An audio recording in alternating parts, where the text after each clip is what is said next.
Welcome back to the Popperian Podcast, the podcast where we look into the life and the work of the philosopher Karl Popper. And we have a rare treat today. Today's guest is Anthony O'Hare. Anyone that's picked up a book on Karl Popper at any time must have at least read this name in reference. This is Professor of Philosophy at the University of Buckingham, Head of Department of Education, Honorary Director of the Royal Institute of Philosophy, and I believe appointed OBE as well. Anthony, welcome to the podcast. Yeah, I should just say that I'm no longer, was the director of the Royal Institute for 25 years, but I stepped down and I'm no longer actually head of Department of Education, but I did get an OBE, yes. I should have checked on all those things, yes.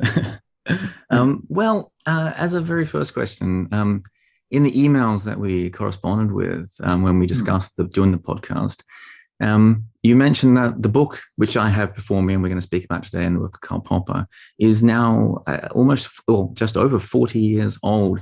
And so my first question might be just on that. Have your views changed much over the years? Because this book is a wonderful thought about induction and verification. And you say a few times that you quite critical of Popper in the sense of every time he tries to take out verification or inductivism or some sort of inductive assumption, it pops up elsewhere like a ghost. So have you looked back much over the years, and have you changed your views at all? And if so, how? Yeah, well, this book was in a series called The Arguments of the Philosophers. And that was indeed the brief that we were given. We were told to take the arguments, plural, of whichever philosopher it was we were contracted to write about. So what I did in the book was simply to go through various arguments, plural, that I found in Popper in various areas, including obviously verification and induction. Where I think I would do the book differently now is I don't really think I was generous enough, although I was an admirer of Popper, and I hope that came out in the book to some extent. I don't think I was generous enough in trying to expound his whole vision as a unity and to really explain why people found it so attractive. So the book has a certain, well, I'm being quite self-critical, a certain nitpicking quality, which if I was going to write it today, I would take a somewhat different approach. On the other hand, I don't think I would go back on the things that I've said in the book in general about induction and verification. And I think that what Popper is rather manfully trying to do throughout his philosophy is to reconstruct science, or the philosophy of science, or indeed our lives actually, without using any kind of induction. And that seems to me to be just plain wrong. I don't, of course, disagree with Popper that induction, inductive argument, inductive reasoning, of course, it's not valid in the deductive sense. And this is obviously a strong point in Popper's favor. Any example of past experiences that we've had can, though usually don't, can mislead us about the future. So any kind of inductive reasoning or reliance that we have, that we use, is always subject to being corrected or even disastrously corrected. I mean, it might lead to the end of our existence. On the other hand, we do live in a world that operates in an empirical way, and we are able, both in experience and in science, to discover regularities. Some of the regularities we discover, we then find are not very profound and maybe break down in new circumstances. I mean, obviously, sort of example that people give is like the midnight sun. And the other examples that Hume, who's obviously a big critic of induction and is the person from whom Popper takes much of his thinking here. But on the other hand, Hume said that in order to live, we have to act on what he called animal belief. And I think it's the animal belief side of it that Popper doesn't give enough credit to, and he tries to kind of explain it away so that we can have the benefit of it without the cost. And the cost, it seems to me, is that if in any sense we're using past experience as a guide to our future conduct, that is, in a broad sense, inductive. Of course, it may not be inductive in the million sense or the Carnapian sense that you can actually produce a calculus here. And there again, I would have some sympathy with Popper. But still, even if we talk about severe testing, which is one of the things that is very dear to Popper's heart, isn't even the thought that a test is severe compared to what? Severe to what we've been led to expect through past experience. So as you said, Jed, I think that what happens with Popper's attempts to get rid of induction, and the severe testing thing is just one example, what he's trying to get rid of, he gets rid of at one point, but like a bump in a carpet, it pops up somewhere else. And that's very much what I tried to do or try to show in the, 50 or 60 pages on the subject in my book. Well, let's get into some of that nitpicking, as you said. I found it really interesting and really challenging. So let's jump into that detail here. And I think you start early on by saying Popper was wrong. He made some clear errors in how he read Mill and Bacon.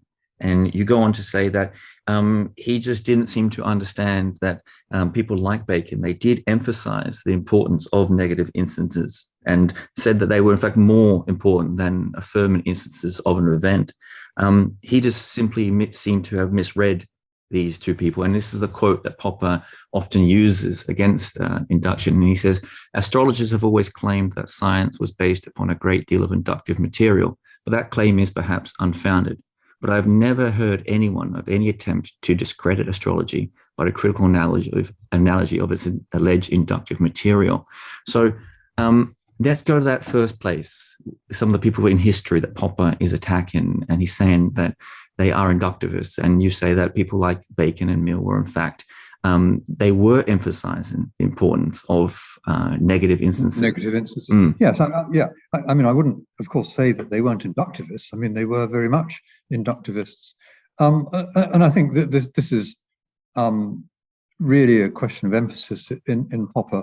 And I don't fundamentally disagree with him on this point, except I don't think I'm not a great fan of Bacon myself, but I don't think that Popper's account of Bacon gives enough weight to the fact that Bacon actually gave more credence or thought that negative instances were a more powerful form of argument. And in some ways, Bacon, far from being completely opposed to Popper, he can be seen to some extent, I don't think I particularly said this in the book, but he can be seen as a precursor to Popper. I think that all the people who studied induction thought that just piling up positive instances doesn't help much, and that where inductive argument becomes strong is where the theory, whatever it is, survives what looks like an improbable prediction. That's, of course, what Popper calls severe testing. So I think that most inductivists, certainly Bayes' theorem, would give more weight to survival of negative instances, negative tests, than simply piling up yet one more example of the same thing. There's a point in the book where you write, and I think this begins to get close to things. You say, any successful policy must become an inductive policy. So let's go to the very core of the argument there and this detail, because you quite importantly, and I found it really quite interesting reading through it, you point to this a fair amount, and you point that it really is impossible to get away from this fact that inductivism, or at least an inductive assumption, seems to always creep up. And in fact, you really want it to creep up. It's impossible to have a successful scientific theory, or in fact, a successful policy, without it becoming inductive at some point, because it has to succeed and has to therefore succeed again and again. Well, yeah, I mean, maybe we could put this slightly differently. I mean, it's not that perhaps that the theory is inductive, although it may use all kind of inductive assumptions. The question is more, what do we do with the theory? And my point all the time will be that in, well, I know Popper doesn't like the word reliance, but in relying on the theory, in treating it as the best tested theory and acting on it, okay, let's leave out reliance, but acting on it, we are covertly performing some kind of inductive jump, which can, of course, as Popper rightly says, it can let us down. But, you know, you might say, well, you know, I know that if I jump out of the window, or no, sorry, I don't know. I believe that if I jump out of the window from the third floor, this is likely to have bad results. Perfectly reasonable thing to think. But in acting on this and not jumping out of the window, I'm using the past experience of jumping from heights. Now, if in some sense you're not accepting an inductive inference, how do you know that next minute it won't all change, and that gravity and whatever it is that you know leads to the catastrophic result won't itself, or the laws or regularities obtaining won't suddenly change, or we might suddenly move into a different kind of world, a different arena of experience. Now, of course, all the time we assume this isn't going to happen, but I think we can only act on past inferences in a way inductively, and that was what I tried to show in an article I wrote before the book, in fact, to which Popper replied. So this is all the time. Oh, and that was in response to what he says in Objective Knowledge. The first chapter of Objective Knowledge is an attempt on Popper's part to say why it's reasonable to act on well-tested theories. Well, I think it is too, but I think that's a kind of induction. I have a book next to me which I read a fair bit, Critical Rationalism by David Miller, and you spoke a fair bit about him, and he has a point somewhere in there, and he says, so if you were to jump out the window, so I'm planning on jumping out the window, and you say the important thing is that you know that if it happens based on past instances, it'll be terrible. Miller has a point about these kinds of tests, and he says the point of repeating such tests is simply to check that we have discovered a reproducible effect. It's not so much to prove anything. It's simply to test that we have discovered something which is universal. It's a universal theory and has regularity. Does that have any import here? Well, I mean, I think that talking like that, I mean, what's the importance of reproducible theories unless you believe that there is some constancy in nature on which we can rely, and I would say inductively. And I know what David Miller says about this because I had lots of conversations with him. Yes. He would say there is no better theory. Well, I agree, but and all the other theories are worse. But again, and I'm quite happy to go along with that. But still, if we're going to act on the quote better theories and discard the refuted theories, they're only refuted if you're thinking that there is a kind of constancy in this area of experience. If there isn't, then it doesn't seem to matter what's happened in the past. So I think all these are ways in which covertly induction kind of creeps back into the picture. And I think really that Popper is on a kind of quixotic endeavor at this point. Of course, what influences him, and I'm very much on his side, is the famous example which he refers to so often of the what he would call the refutation of Newton's theory in 1919, when they went and looked at the eclipse of the sun, and the observations bore out the the Einsteinian predictions, not Newtonian ones. And then, according to Popper, perhaps slightly oversimplifying, but still broadly, we can go along with this. This meant that after 200 years of almost universal acceptance, Newton's theory was shown to be wrong, and Einstein's theory not, well, perhaps I shouldn't say correct, Popper wouldn't like that, but not wrong.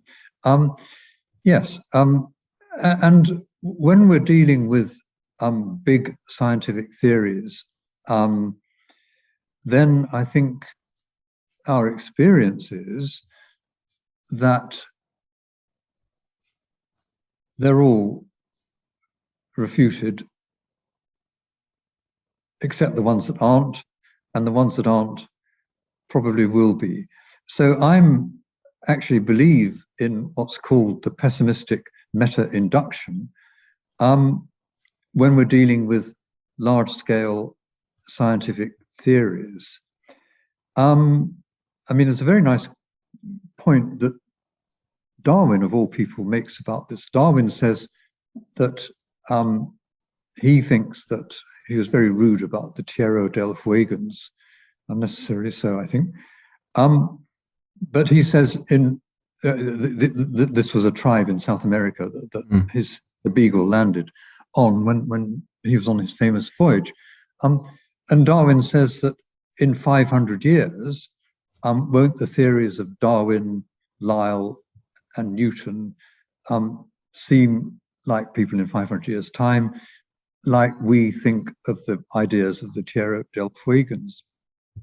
So I think that when we're talking about large-scale scientific theories that go way beyond the experience that we've had, we must expect them to be modified, rejected, and so on and so forth. So I rather agree with Popper on this point, but I think that where I would disagree with Popper is how we operate, or how we have to operate in ordinary life. And indeed, when we're dealing with scientific theories, we assume that nature is regular, and we hope that our theories are picking on genuine regularities, not purely local ones, local in space and time. So there's a lot of presumption, hope in all of this. But I don't think that any of these activities or inquiries can continue without what I think I called in the book inductive assumptions of one sort and another. So some of what Popper says, I, far from disagreeing with it, I rather agree with it. But that still doesn't seem to me to eliminate the need for inductive reasoning in one form or another. What about probability? You speak about probability a fair bit in the book, and I think this is in some ways a defense of induction at some times. You speak about how people seem to be stuck on the idea that perhaps when we speak about induction, we're speaking about probable theories. And this may come to something else, which you may want to bring in now. We may come to it later, about corroboration, which Popper brings in the importance of corroborating a theory and the place of probability. So where do those fit into the picture? Well, I think that probability, reasoning on probability, it's, a lot of the things we do in ordinary life, we don't know that the outcome is going to be certain, but we think it's probable. That seems to me to be itself a form of induction.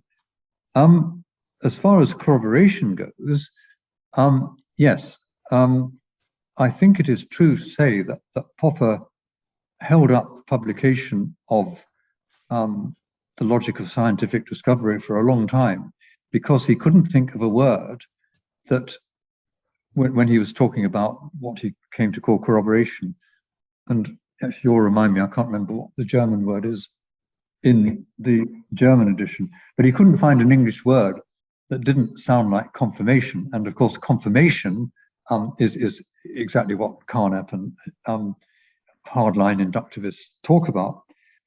So I think in a way, corroboration is a kind of almost a weasel word. It's a kind of attempt to have the benefit of induction, but without appearing to believe that theories are confirmed or verified. Yes, it's Bavarian, isn't it? The German word, which actually, I mean, it's funny that he used that, because of course Bavarian means make true, doesn't it?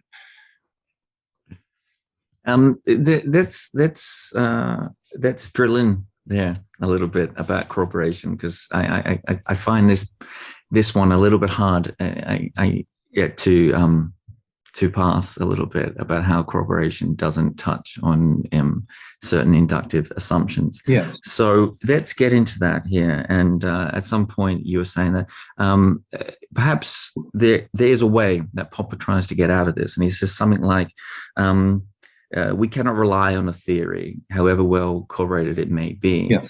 Because the only possibility... That's from objective knowledge, isn't it? Yeah. Yes, yeah. because if the only possibility of failure, perhaps it's going to encounter failure in some as of unfounded area. We have something we haven't touched on, or some background theory, or some aspect of the environment we haven't properly taken account for. So does that squeeze Popper out of induction here? Well, again, I mean, the question will be, okay, I mean, Popper can say that a theory is well corroborated, and without, well, I think possibly inductive assumptions would be involved in making that judgment, but let's leave that aside. Let's assume he can talk about corroboration without any inductive mechanisms under the surface. Still, then the question arises, why should we tomorrow, or even in the next minute, why should we act on a well-corroborated theory? And that seems to me to be just induction. I mean, call it animal belief if you like. But again, we think we have better reasons. No, let's move away from animal belief. We think we have better reasons for acting on a theory that's been severely tested and well corroborated than we do from acting on an astrological prediction or tossing a coin. So we're using these mechanisms and discoveries in order to think that certain ways of going on are more likely to succeed than others. And I know Popper doesn't like that way of talking, but that seems to me to be the nub of the matter. That is how we act. When we build a bridge, we act on the theory that we think, or the measurements and principles theories that we think are most likely to hold the bridge up. And when we discover that some things go wrong with bridges that are built on certain principles, we stop building them and build them on other principles that we think are better, well, I'm going to say better supported. So it seems to me that in all these areas, Popper can say that corroboration itself can be assessed without induction, and that just assessing whether a theory is well corroborated or not, you're not making an inductive inference. Leave aside whether there are ones in the background. But let's grant Popper that. But there's still the question of why is it that we think it's more reasonable to act on a well corroborated theory than one that isn't. And I think to some extent this is just a question of words, and that actually when Popper says that a theory is well corroborated, he is really saying it has support and makes it better to act on, and therefore he's saying he has the belief, well-founded perhaps, that it's more reliable. But that's what he doesn't want to say. Well, what and you mentioned this in your book, of course, what he does say in response to that, and you touched on it a bit there as well, that you're not relying on these theories because they're well corroborated, or the reason that we may rely on them because they are well corroborated is because they have been the most severely tested theories, and they have gone through the most severe battery of tests. Yeah, this is what David Miller says. Yes, that's right. Yeah, and then he would say, why not? Well, indeed, why not? but why? Yes. So I begin to feel in these discussions sometimes, and I don't have any great axe to grind in this, that one's just slightly shifting with words. Yes. Here. Yes. There is a point in there you mentioned that I believe it was Bartley that accused Popper of playing Wittgensteinian language games, which infuriated Popper at a certain point. But it's very hard to go through the. I didn't know Bartley said that. Yeah. But it is very hard to go through these things without being at least struck by the idea that language is one of the problems here. Yes, and Popper always says he's not interested in language, but of course he was very interested in this word corroborate and verisimilitude too. I agree, not in a purely linguistic way, but in the precise import of these terms in which he tried to extricate them from other implications. I should say, by the way, as this is going to be publicly available, that David Miller is a good friend of mine, and anything I say that's disagreeing with him, he knows perfectly well that I think this, and we're good friends. And it was David Miller that actually introduced me to Popper's work in the first place. So I admire David, and I owe a lot to him. As I haven't met him, but as do I. I really enjoy his book. It is the best defense of critical rationalism that I've ever read. But yes, although also I don't know quite where he stands now. It was David Miller who produced some devastating criticisms of Popper's notion of verisimilitude. Didn't Popper adopt them? Shows the honesty of these people. That he thought or hoped that verisimilitude was going to kind of rescue the whole Popperian edifice, enabling him to talk about theories being closer to the truth. But the various definitions, accounts of verisimilitude that Popper gives have been devastatingly criticized, first of all by Pavel Tychy and then by David Miller himself. Let's talk about verisimilitude then, because I do find that place between Popper and Miller on this very interesting, because I believe Popper at one point adopts what Miller says. But as you said, there's a point, and you go through a lot of the different changes in your book where people are trying to use verisimilitude, Popper particularly, but other people as well, and they keep trying to twist different ways of explaining it or different ways of using the principle, and it keeps falling down at each level. And it's you sometimes, Anthony, who is pushing back and destroying some of these theories, which is really quite interesting. But you do go on to write, and you say that Popper, he couldn't give this up. So there's something in there that Popper really thought was true and vital to critical rationalism. So what do you think it was that Popper was holding on, and what is the significance of verisimilitude? Well, I think the significance of verisimilitude, not a technical definition of it, but the idea of verisimilitude is a very important idea. And I don't think that because Miller and Tychy and other people, Grunbaum, have criticized the formal accounts of it that have been given, I don't think it means that the idea itself isn't a very powerful, persuasive, and probably correct idea. I mean, I'm quite happy to say, without being able to give a formal definition, that Einstein's theory, to go back to that old example, is closer to the truth than Newton's. And if you think of the history of science, we do seem to be, that does seem to be a case of theories being proposed and then refined or rejected, and new theories coming in, and the new theories seem in some intuitive sense to be closer to the truth. And it's not just a purely intuitive sense. They, you know, if a new theory is going to replace an old theory, it will very likely make predictions in areas that the old theory couldn't deal with. It will, as in the case of Einstein and Newton, it will deal with what Kuhn calls anomalies in the old theory in a way that, in the terms of the new theory.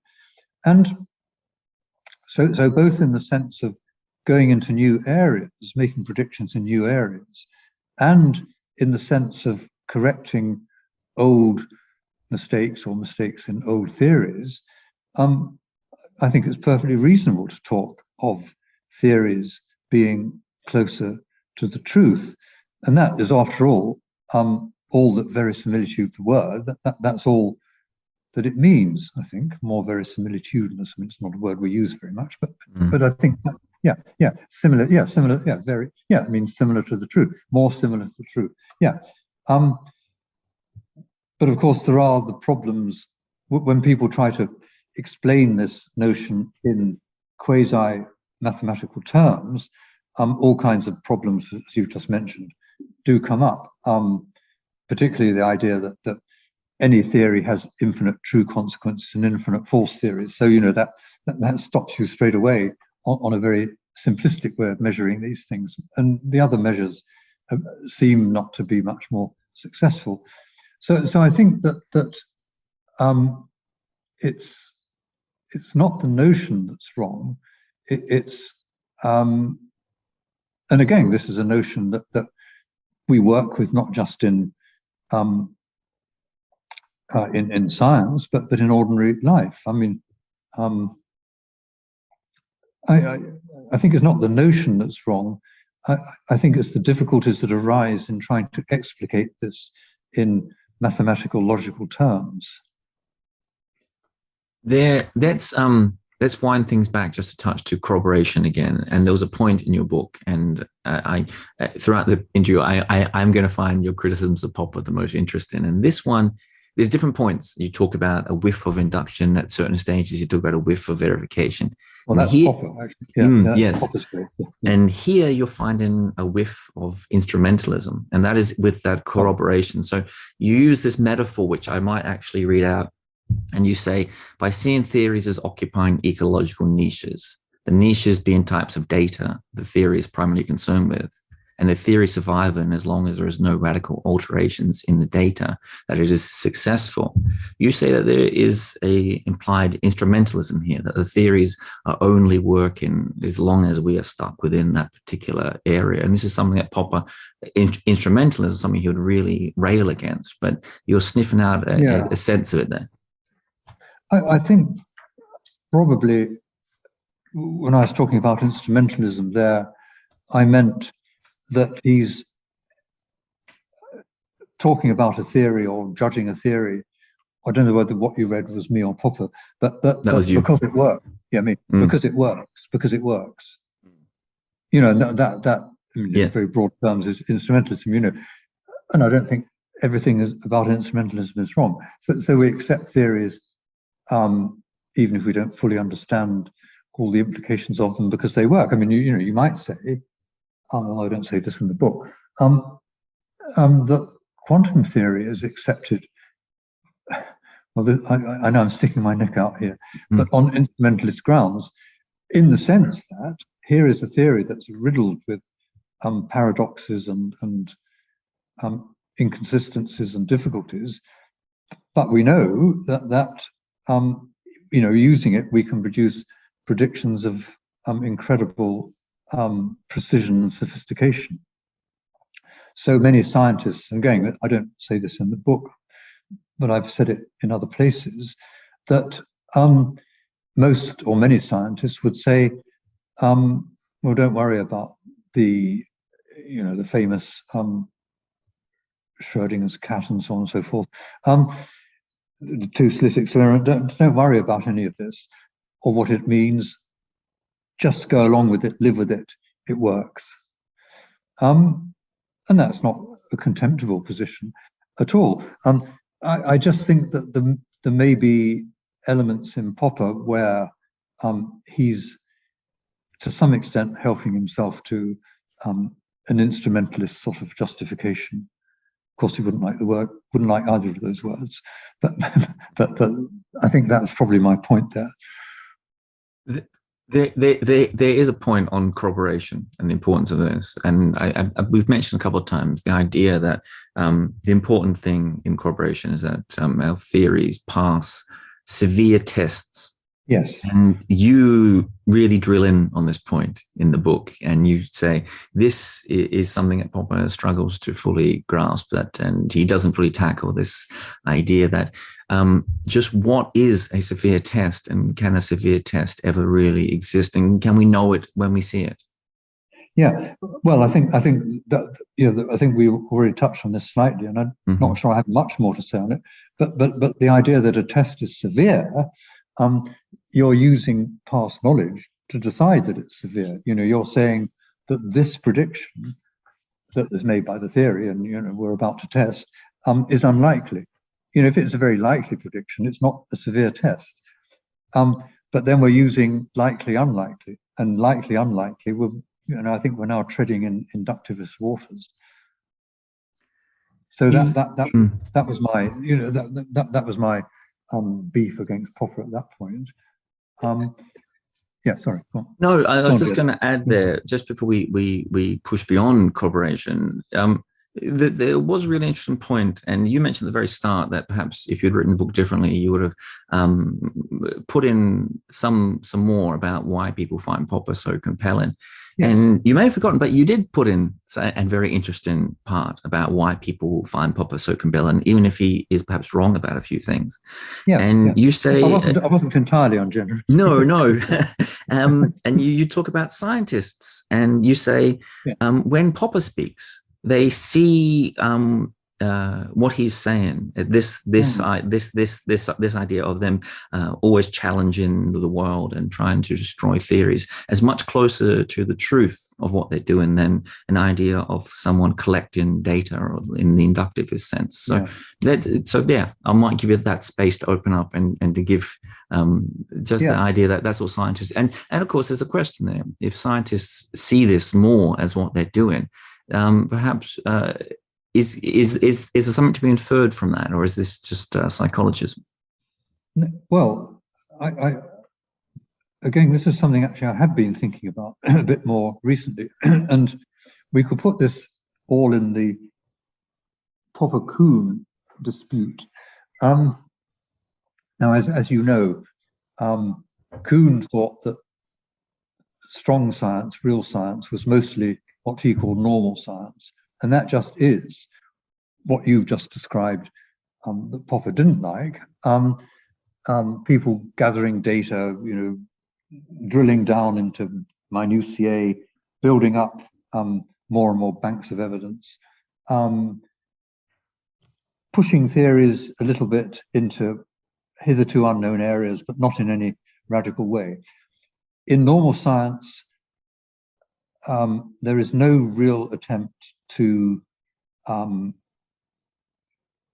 test the theory or the paradigm, in Kuhn's terms, itself severely.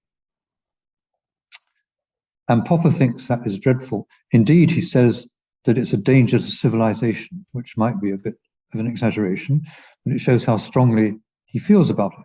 Because, again, as you've just said, Jed, quite rightly, Popper sees science as a matter of brave people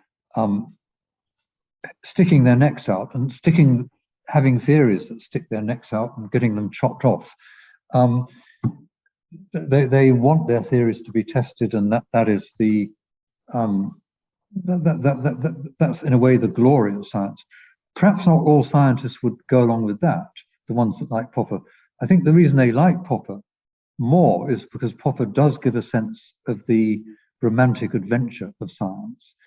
And that, it's not just a plodding kind of mechanical exercise. I think that there's truth in both Popper and Kuhn, and that actually Popper doesn't really disagree with Kuhn as a description of science. It's not how he would exactly like it to be, but he wants to emphasize the bold conjectures, etc., the bold intellectual dynamism, adventure, thinking up new ideas and testing them. Now, what I think the relevance of this is now is, don't we so often hear about people, particularly politicians and scientists who want to be politicians, which unfortunately too many of them do at the moment, talking about the science. Just think about that. Think about that. Kuhn might, in a sense, be happy with that. Well, though Kuhn wasn't at all a reactionary. And Kuhn would only have said he's only describing what goes on. He wouldn't say he's necessarily endorsing it. But anyway, leaving that aside, I think the idea of the science, from Popper's point of view, would be absolutely anathema, because he tells us so often we can't know, we can only guess. And I have a lot of sympathy with this. And we know that even the best theories that we have now, even if you like the most verisimilitudinous theory that we have now, we know it's got faults in it, flaws in it, etc., etc. And science should be an arena of genuine openness in which there is real dispute and real contention, and get away with all this peer review nonsense, which is just a way of the establishment crowding out opposition.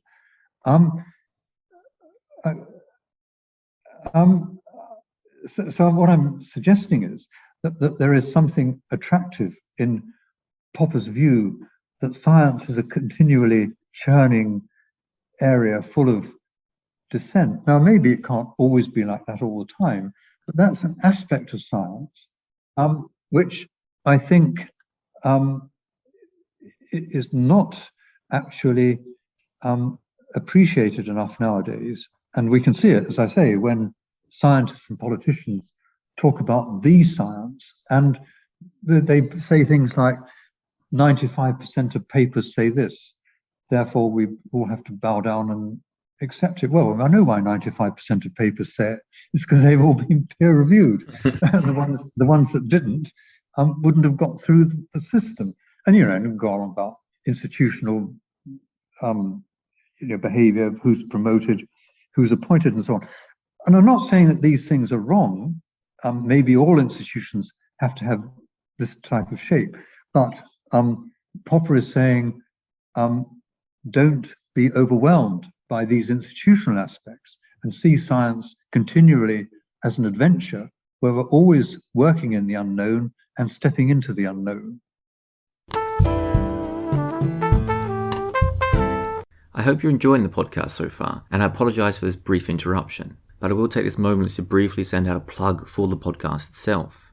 The Popperian Podcast is something that I've been planning for quite a while, and it's something that I want to keep running month to month. But to do so, it's going to need your help. If you're willing or able or interested, please go to the links below the podcast and support us however you can. It will be your help as listeners that keeps the podcast going and keeps the content coming out, and I thank you in advance. And with that said, we will now return to the second half of the interview. Thanks for listening. On that as well, I might give the floor to you to offer something that you put, and I think this is very important. I think a lot of Popperians don't quite properly grasp this. There is a certain intuitiveness to induction, at least an intuitive plausibility of a kind. So let's go there. This is fascinating because Popper, as you mentioned, I think it was the very start of the podcast, you mentioned that Popper sees men in animals and animals in men. And he goes on to speak about we all seek regularity in the world. We're desperately searching for these things. And it's simply a dogmatic expectation that we seem to have. And it's simply from our animal instincts there. But it's still, and then he puts induction with that. And I'm not really sure how to properly pass it myself in those ways, but I know induction and at least inductive assumptions, but inductivism, it feels, at least to most people, very intuitively true. Well, yes, because we're living creatures who've been formed in order to, well, can you excuse me saying in order to? I mean, obviously I know that from the strict evolutionary principle we're not allowed to say that, but we've succeeded to the extent we've succeeded because human beings, I mean, and animals as well, the ones that haven't gone extinct, but because they've latched on to regularities in the world. So that's, I suppose, what another way of glossing what Hume means by animal belief. And if we hadn't done that, or if our ancestors hadn't done that, and if the regularities that we've latched onto cease to obtain, then we will go extinct. I think Quine says somewhere that animals that, or creatures that don't latch onto these regularities have a praiseworthy tendency to die out. Yeah, so we are, of course, building on our biological inheritance. Yes. What is? Of course, none of this is guaranteed. And after all, what is the theory of evolution but a theory of extinct species? But we have, and this is where Popper would come in strongly here. Unlike other creatures, other animals, we have a capacity to foresee the future and to foresee possible bad things that are going to happen, and to prevent, or not, if not prevent them, at least react to them and avoid them. We, unlike creatures in the wild, we have the ability to plan for the future and to avoid potential problems, or not all, but quite a lot of them.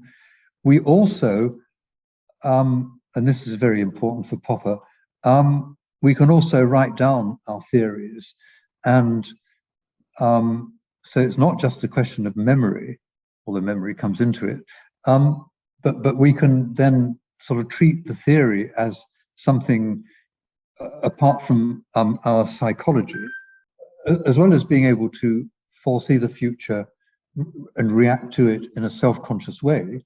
Very important for Popper. Even perhaps more important, or equally important, is the idea that we can write our theories down, treat them as something that can then be assessed in a kind of objective way, not purely psychologically. Everybody, if a theory is written down, anybody can test it, and it's tested against what's written down, not just what's in anybody's mind at any particular time.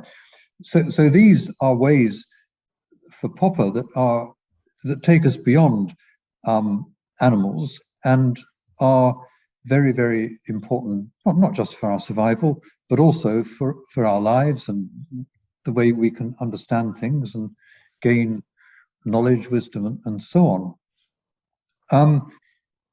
And this here, Popper seems to me to be quite right, and drawing attention to very important differences between human beings and animals. So unlike animals who are stuck with the beliefs that they're born with, we've been able to modify our beliefs and improve them. Dare I say it, but there are, of course, inductive assumptions lurking in the background here. Well, let's touch on a little bit of that here, because again, this induction you say, and this it is important just how much you and Popper agree on some of these things, and as you're saying, you agree on the fact that in inductive inference, it cannot guarantee the success of anything. But you say the difference between you and Popper is really the question of whether we can do without induction altogether. And this is slowly bringing me towards Imre Lakatos and Lakatos's insertion here, where he says perhaps we should simply conjecture the highly probable theories or highly corroborated theories are true. And so how do you see Lakatos's intervention in all this? Does it add any value? Well, as far as that goes, I suppose I probably agree with Lakatos.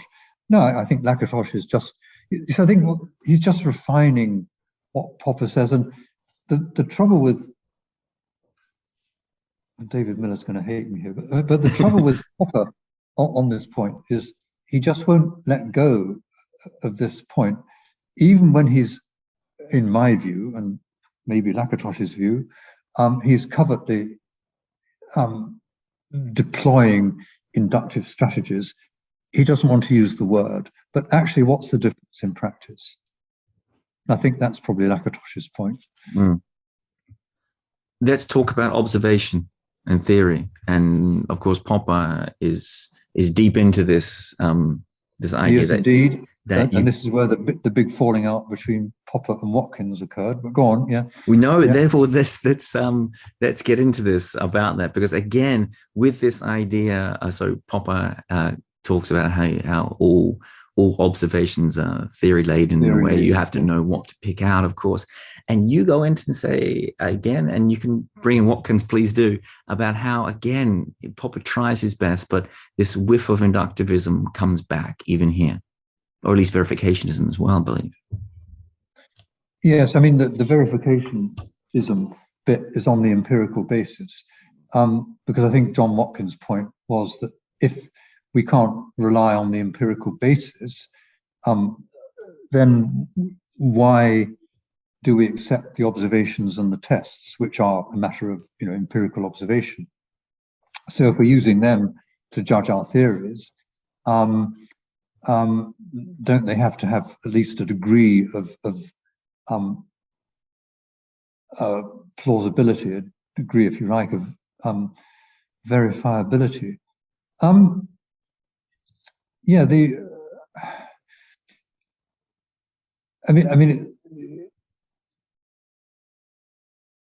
think I would just, yes, but Popper says that our observations are all theory laden.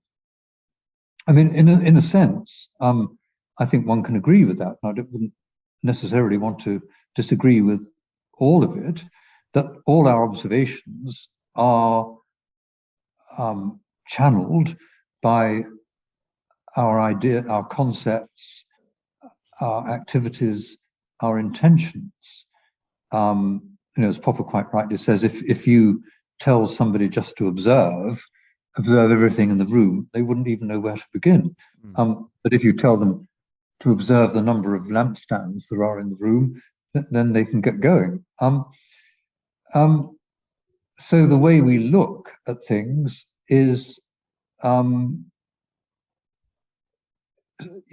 we see, I'll put this slightly differently. What we see is, in a sense, in response to the direction of our intention, and if you want to put it like this, the concepts that are deriving our intentions. Although I don't think these concepts in many cases are at all explicit, but I don't mind talking in that way. So we look at the world from certain perspectives, and we're in a way conditioned to pick out certain types of thing from what William James calls the blooming, buzzing confusion. Fine, but I don't think that any of that implies that the things we pick out aren't really there, or that the things we pick out are all themselves kind of floating in a kind of theoretical ether. It seems to me to be true, and absolutely true as far as anything can be true, that there is a lamp in front of me, even though I know, I will accept that the fact I'm picking out the lamp means I'm directing my attention in a certain way, and also that I have the physiological capacity in my sense organs and brain to process this information in a way that allows me to see the lamp. But the lamp is there, even though a certain psychological, physiological story is needed for me to have this perception. Actually, this is all going beyond things I've said in the book, by the way. Well, there is this point in the book, and you mentioned it there as well, in passing, and it's on that point about verification and observation, and I suppose the need we have to categorize things. Without categorization, we really can't act very fundamentally in any way in the world. And in that, again, you're seeing, in your own words, another whiff of induction within Popper.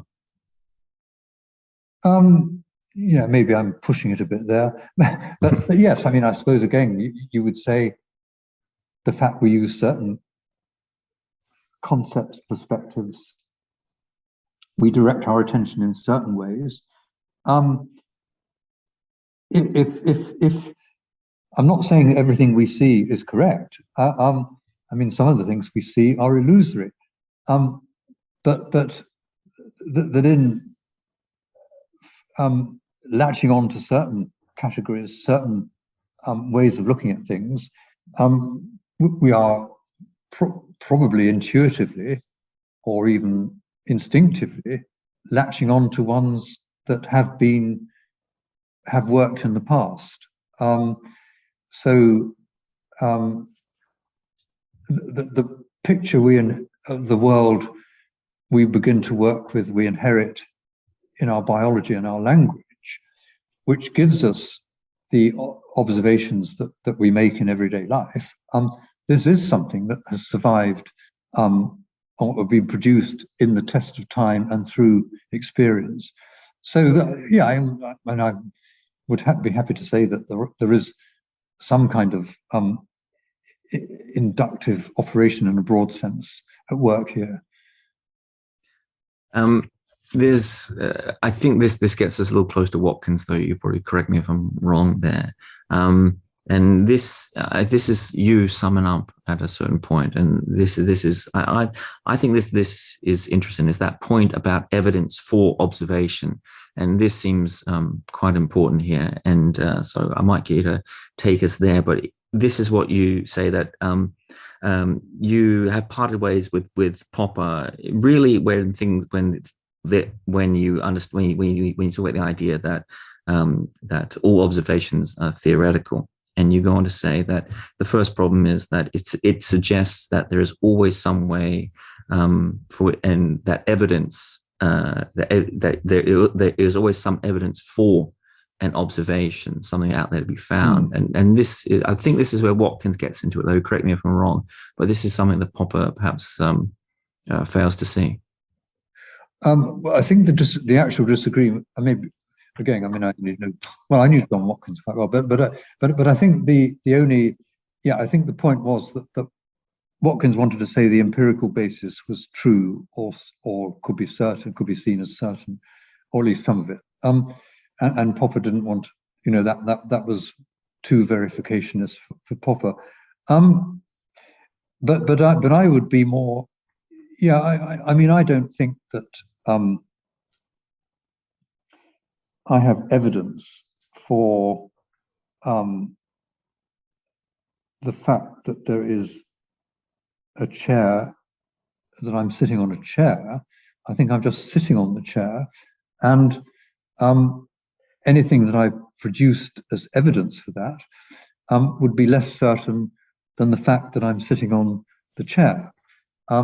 So in a perfect, and this is not, I'm now going away from the typical way of philosophy of science talking. I'm now talking about the normal talk of evidence and, if you like, theories.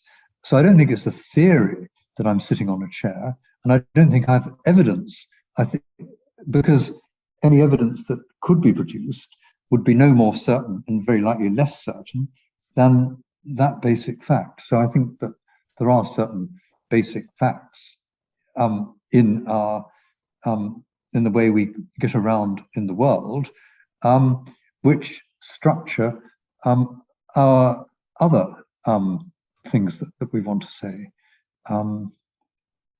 So I'm saying that there is a kind of empirical starting point in our knowledge, which is not itself, in the sort of way that Popper might want to talk about it, it's not itself a theory. It is something that is prior to any theories. So is it a criticism? Because it might be wrong, be wrong, but you know, the way it operates is not as a theory for which there is evidence. Sorry, Jed. No, it's fine.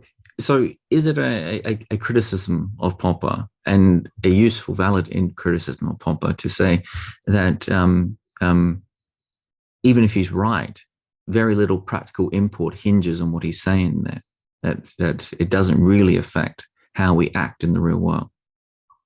Yes, I think so. And I think, just to go back to our, you know, the main thing that we've been talking about, I think at the end of the day, it doesn't make a scrap of difference whether you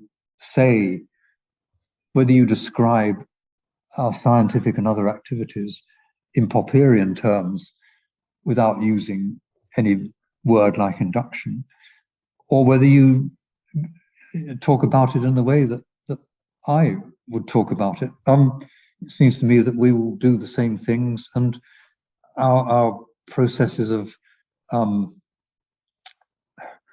dare I say, corroboration and so on and so forth, these are going to be the same. So in the end, I was wondering, I don't think I said this in the book, but in the end, I'm wondering whether a lot of these disputes are verbal, which of course Popper wouldn't be keen on that, but I think, you know, I sometimes have felt after discussions that I've had with Popperians on these matters that really in practice there's no disagreement between us. It's just the words we prefer to use to describe them. So just skipping to a little further up in your book here, and I might just open this up with a broad question to you, because this is something that you get into quite importantly in the book. And this is, of course, important for Popper. The simple question is it possible to falsify a theory? Because Popper always has this retort to induction, despite you can have in countless amounts of positive instances of something, and it doesn't prove the theory. But you can have one counterexample, and that disproves it. And you spend a significant amount of time on that exact same thing, saying he misses something very, very important here. Not quite sure what that is now. Yes, I mean, I don't think. Yeah, obviously falsification is important, and so I agree with Popper here. I mean, important in science. Simplistic pictures of falsification that you can just falsify a theory. Well, I don't think Popper ever said with one instance. It has to be a repeatable instance. But, you know, this is a sort of Lakatos criticism of Popper, that people can always find ways around attempted falsifications or purported falsifications. That is true.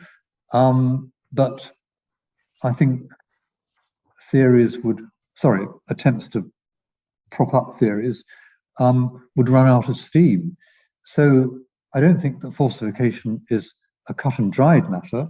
And if Popper gives that impression, which I think he does give that impression, though if you actually read him, it's not what he actually says, then this has to be qualified. But Popper is surely right that after a while, when all attempts to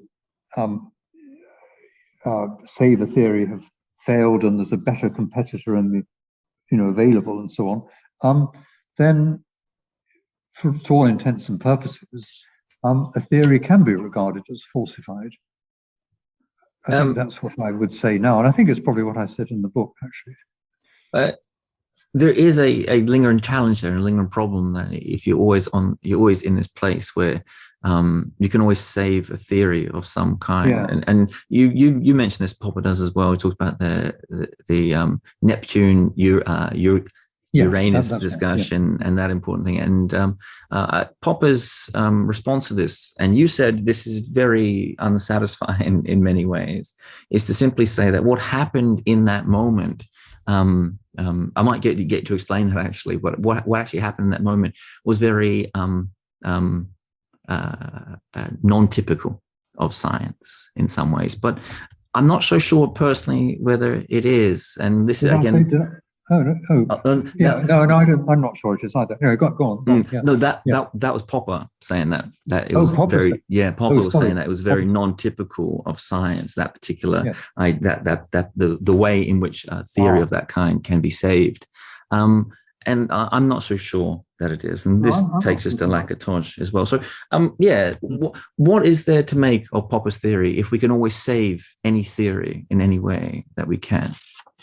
Well, I mean, I don't think, yes, I mean, people can always, it's like conspiracy theories, people can always find more and more reasons for defending the indefensible. But I think that, I think that one of the problems with a lot of this philosophy of science is that philosophers are trying to find cut and dried formulae for knowing when, let's say, a theory is falsified, in the sense that it's going to be given up. But I think that actually, and here I'd have more sympathy with Kuhn, that often these questions are questions of judgment, and which can't be formalized. Well, it's Aristotelian as well, actually. But that people who have experience and judgment within a certain area will very likely come to agree on important matters, or if they won't, the discussion will go on. But eventually, but anyway, whether they will or not, it's not something that can be solved by an algorithm or a formula. You've got science as a human activity. In human activity, so a lot of it, and this is more Kuhnian, well, not entirely, but than Popperian, but people have to be inducted into science. They have to learn the procedures. They have to learn what might be sensible, what might be probable, what might not be. Of course, that makes them then disposed not to try to overthrow the thing, so you've got to have the other side as well. But still, there is such a thing as a culture of science in which there are judgments that have to be made and exercised. And I think that obviously there can be good reasons for thinking that a theory has been falsified, like the new theory producing more knowledge in important ways, the old theory struggling to explain away its difficulties, that sort of thing. But in the end, it's a matter of judgment on the part of, dare I say, the scientific community, that one theory begins to prevail over the other.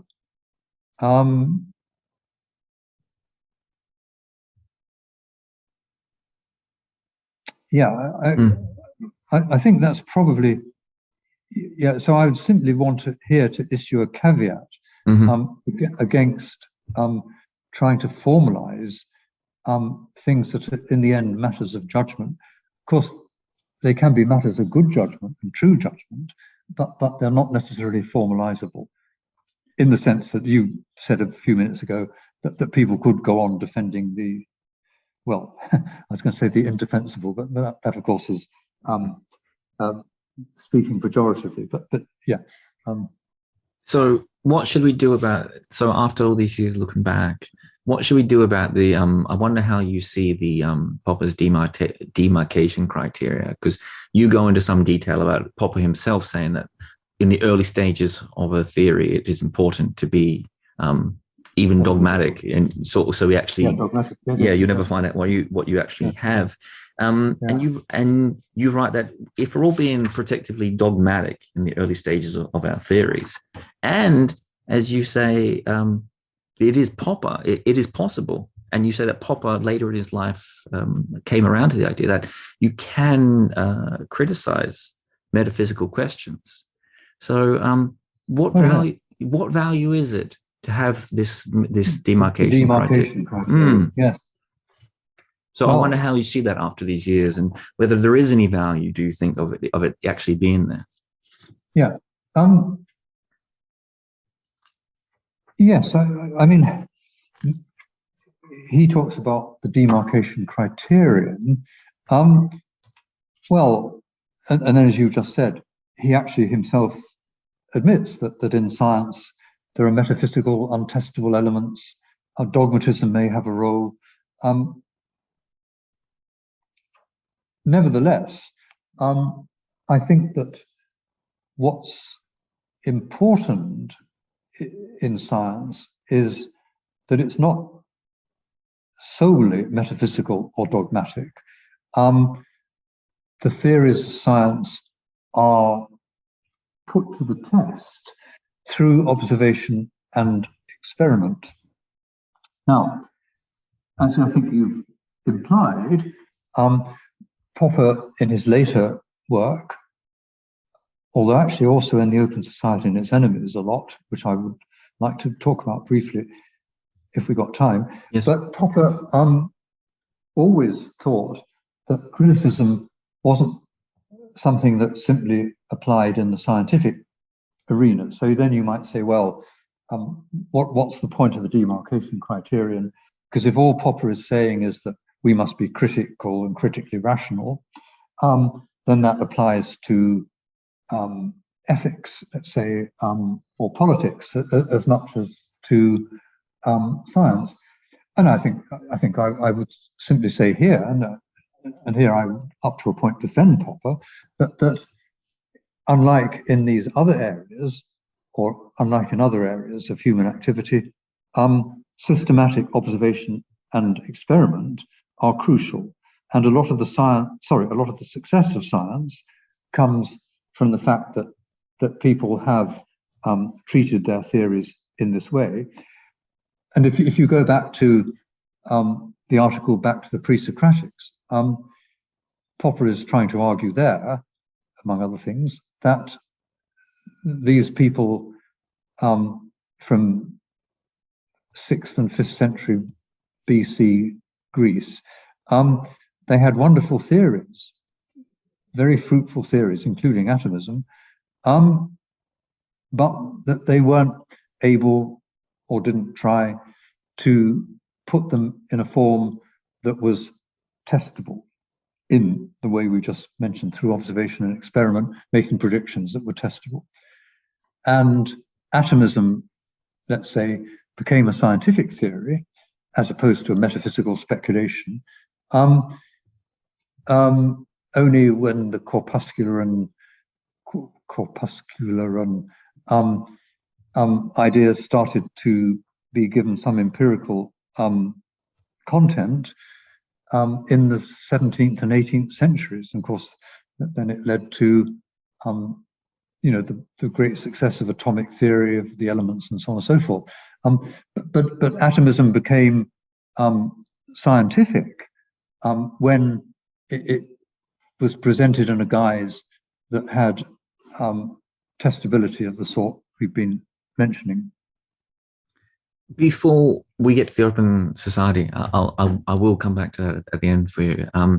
There is one thing, and sorry to do this to you, I might bring you back in collision with David Miller again, if that's okay.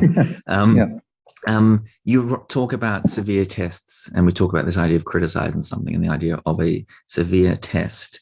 And one of the things that come up in your book is the idea that there is something like a law of diminishing returns for a repeated test. It has less and less value. So why would you bother doing it? Or how on perhaps non-inductive grounds does a reproduction of some effect of this kind have any value? And Miller has this response, which I read and I thought was quite interesting. I'm sure you have a good response though, but he says, imagine you're testing gallery prints and you want to test if they're all the same. In an instance like that, you can imagine where each test that comes about, there is no diminishing present, for example. It's still a severe test, despite the test being done on multiple. So is Miller onto something there, or is this another language game? No. I think he might be. It could be. I mean, I think in a way we'd have to look at it on a case-by-case basis. Yes, because with galley prints and engravings and prints of that sort, they can always go wrong, and you want to make sure before he signs it off, wants to make sure it's right, so he will test it. Or she. So there is perhaps a non-inductive reason to be repeating a test then in that situation. Yes. I think so. Whereas I'm not sure that finding out for the 10 zillionth time that water boils at 100 degrees or whatever it is, I'm not sure that's so. That doesn't seem to be so important. No, it's important. The galley proofs are important because each individual instance has its own importance. One last question before, especially if it's being sold as number 57 out of 100. Yes. No. One last question on this, because it is at the very end of your section before you get to the Open Society, and I thought it was quite interesting. So you write this. You're talking about again that idea of defending theories dogmatically, and Popper says this is okay in the early stages of a theory. Yeah. And you're right. One dogmatism at the descriptive level is presumably as good as any other, while for the future, too, any theory is as good as any other, unless we allow a degree of inductivism. And here you turn it back to Popper and you say, this is very close to relativism in some ways. Well, maybe it is. Yeah. So if I was going to expand on that, I mean, I might say I haven't really thought about this for ages. Perhaps I didn't think about it at the time. But yes, I mean, I could put the point. I don't know how strongly I defend it, as saying without some sort of inductive assumption, any theory is as good as any other, and that could be a form of relativism. Yes. Well, that's probably what I meant. That's I might turn the floor over to you here, and I might turn it back to the towards the end of your book. There are sections on reason and society, and this is you talking about Karl Popper and his attempts to his Open Society and its enemies, those two famous 2-volume books. So looking back now and looking at the world around us, how do you view the importance of those works, and how do you see them? Yes, I think that I think there's a lot of things in the Open Society and its enemies which are kind of only a start and need further development. I also am not sure that and I don't think Popper himself was entirely sure at the end, that a society could be run on completely open principles. There's a certain element of utopianism about this. And there have to be some things that we just accept in order to keep the structure of society at all. We can't be criticizing everything all the time. And if that's what he's saying, if that's what he's saying in the open society, I think I would want to qualify that. On the other hand, I think that there are very important aspects of the open society which could do with a great deal of restating and reinforcement here and now. Well, I'm saying here, I'm talking about in England. And I would say even in universities, or perhaps especially in universities in England and the United States, maybe Korea is a happier place in this respect.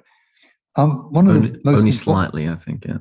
All right, but one of the most important things that I think that Popper talks about in the open society and its enemies, and it's only a short section, is the paradox of tolerance. And the paradox of tolerance is that if you tolerate the intolerant, you will be in danger of having tolerance abolished. And I think Popper was writing this in the context of, well, obviously his own experience in Austria in the 1930s, but also this idea became important during the Baader-Meinhof terrorist activity in the 1960s.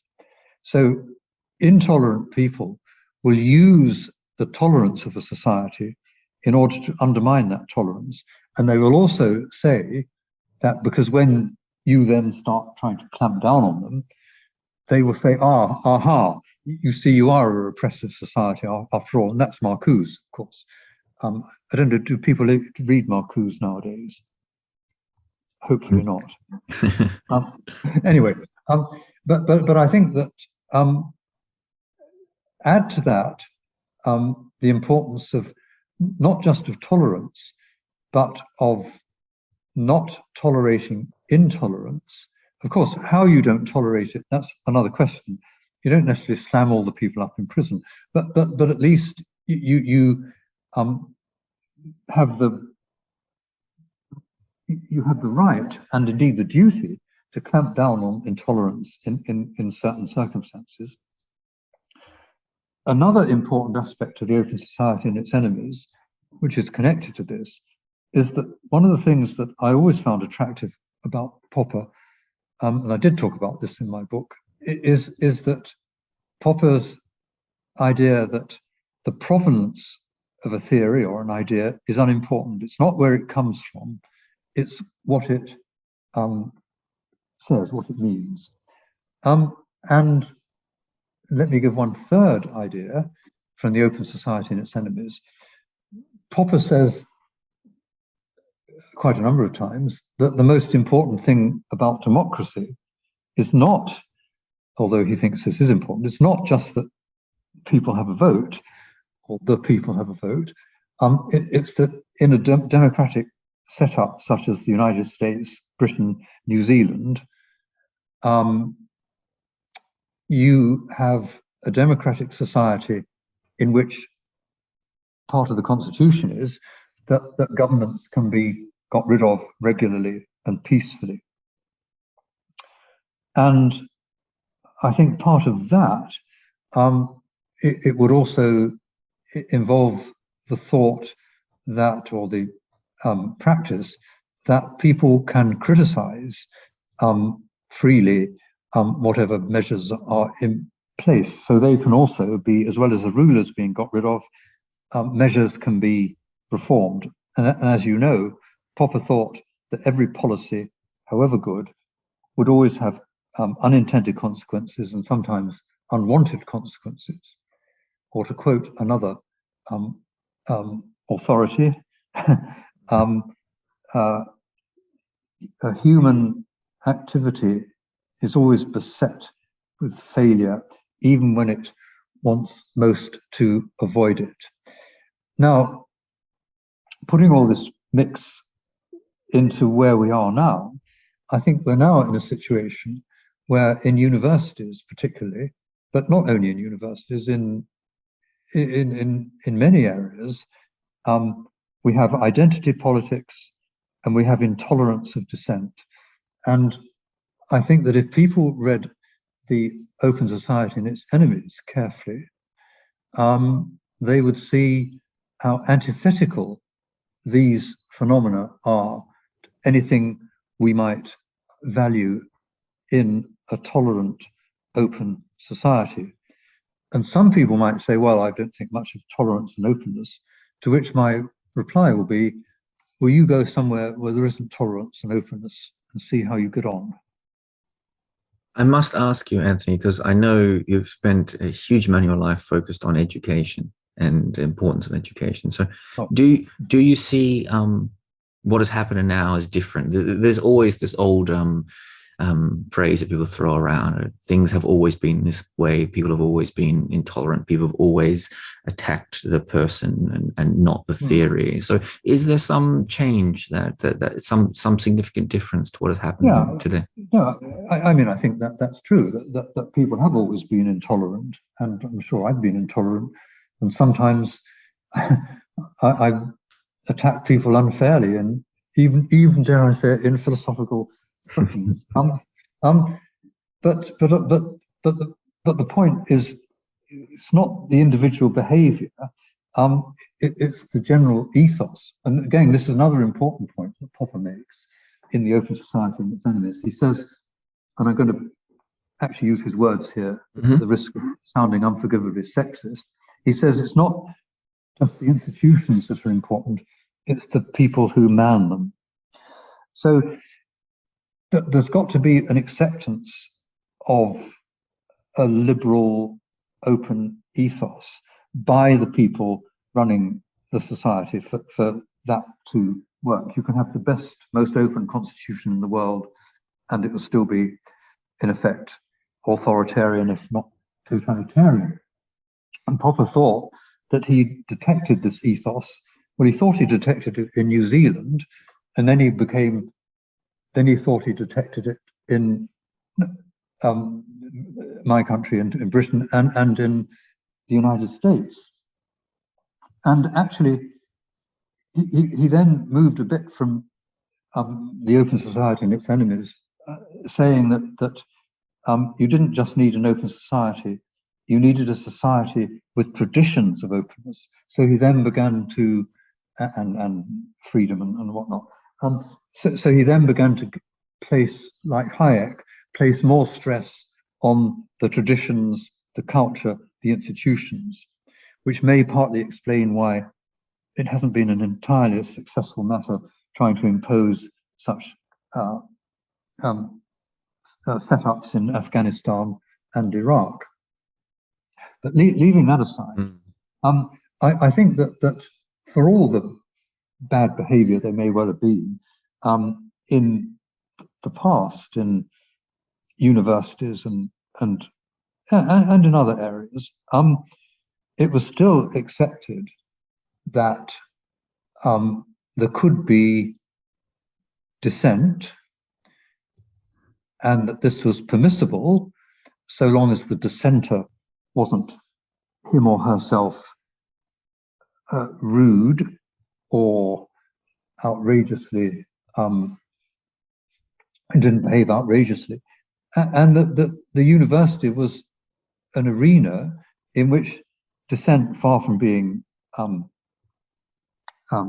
objected to, it was where it should happen. It should be encouraged. And again, dissenting views from anywhere, from anybody, and who you were and what the idea came from was irrelevant. The provenance, the idea was irrelevant. And I mean, there was a dreadful example of this the other day, and not of this, I mean, of the opposite. A rather feisty commentator called Rod Liddell gave actually a perfectly innocuous talk at Durham University, but because of some of his opinions, some of the students started objecting to this. And the Vice-Chancellor said that Rod Little's views were not those of the university. Well, isn't that an extraordinary thing to say? Does a university have views? Yeah, I thought that would be implied. So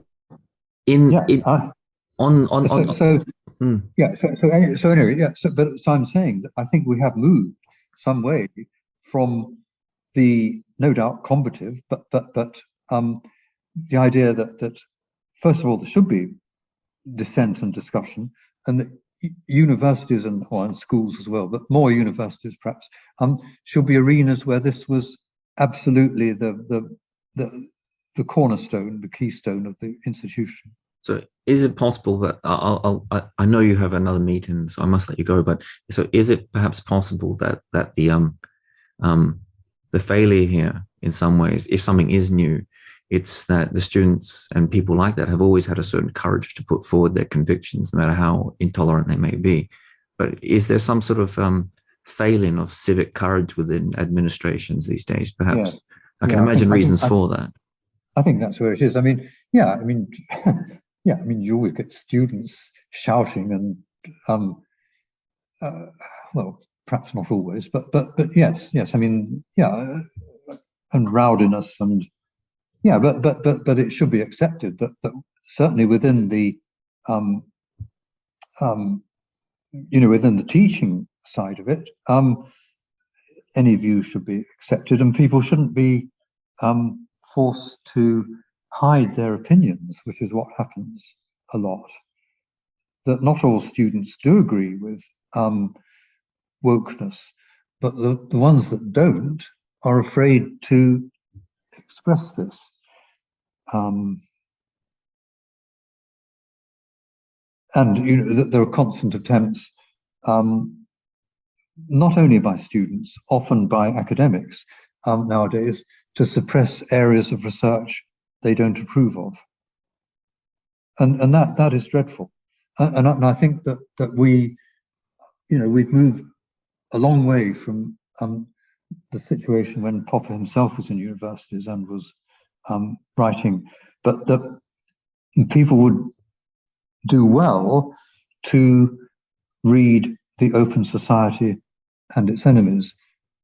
And actually, not only people in universities, we have at the moment, because of terrorism, we have something called the Prevent Agenda that's supposed to, this is in Britain, or I think it's in Britain, not just England. You have to be careful now because some laws are only apply in England. Anyway, we have the Prevent Agenda that says that fundamental British values include tolerance and respect for other faiths and beliefs.